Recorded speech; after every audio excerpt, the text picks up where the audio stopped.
Well, hey guys, it's Mark. Welcome back to the channel. It's good to have you. Got another Porsche 919 hybrid. This is the number 18 car from 2015.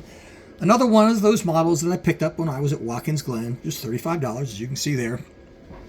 The wrapper's still on it. I reviewed the car before, the 2014 model. So let's take a look at this one. This is 143 scale, made by IXO. Comes on a plastic base, acrylic jewel cover. It's open-ended on both sides, so, well, one side. It is not open-ended on the other. And the back, just like the 2014 model, there's just nothing spectacular about it.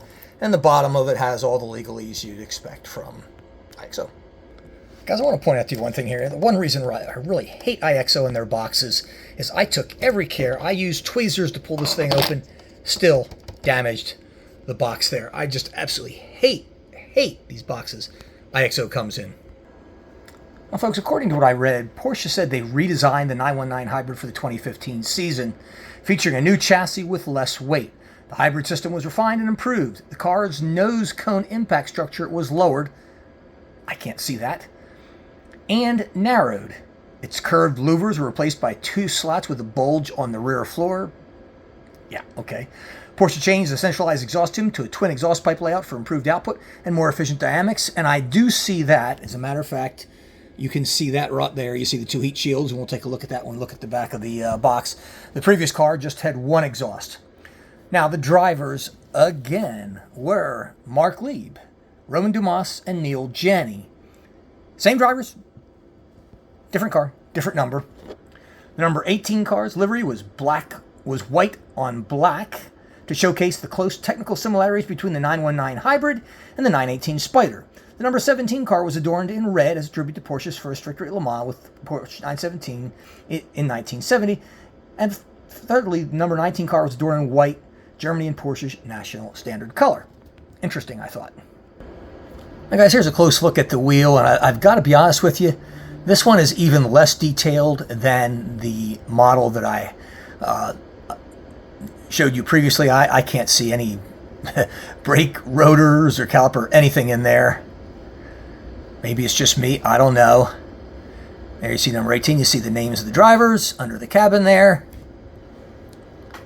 Porsche Intelligent Performance. We talked about that in the previous video. Look at the rear wheel, the rear wing. We'll pull out a little bit. I really do like this livery. I really do. Another weakness of the IXOs, and something I'm always critical of, are their crappy aerials that just look like they're little plastic stubs on there, and that's exactly what they are. Not petite devices that they should be. Otherwise, I think they do a pretty good job with the other things that matter. Interior cockpit looks as good as it can look. Mirrors look fine. It's that nice carbon fiber trim on it. You can see the watch on there on Chopard. I don't know if I can zoom in and show that in greater detail. There you go. And I did. And there's a look into the fenders. Notice a nice carbon fiber trim along the lights. Guys, I'm going to turn this thing around. We'll take a real close look at the front of it. And really nice. There's the Porsche badge. Little tiny things that make a difference. You can see the dive planes on each side. Front splitter done in white. As I mentioned, there's the windshield wiper, which looks good. Very, very sharp. Now, if you know me, I like the rears of the car. I call them the money shots. That's usually where they're just the coolest. In this case, you have the dual exhaust. You can see one on each side. Now, if you go back to my previous video that I did on the 2014 model, it had only one exhaust. This one does have dual exhaust, as I mentioned in the monologue, so to speak. There's a look at the rear diffuser, the rear wing. Move up. And just kind of take a look at that Porsche intelligence. You know, we talked about the P, the I, you know, the first letters of each of the words written into the livery there. Very, very clever on Porsche's part, I thought.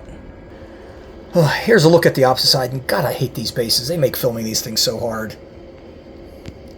This was a really good value, which is why I bought this model, but I absolutely hate the way that IXO presents these things on these bases.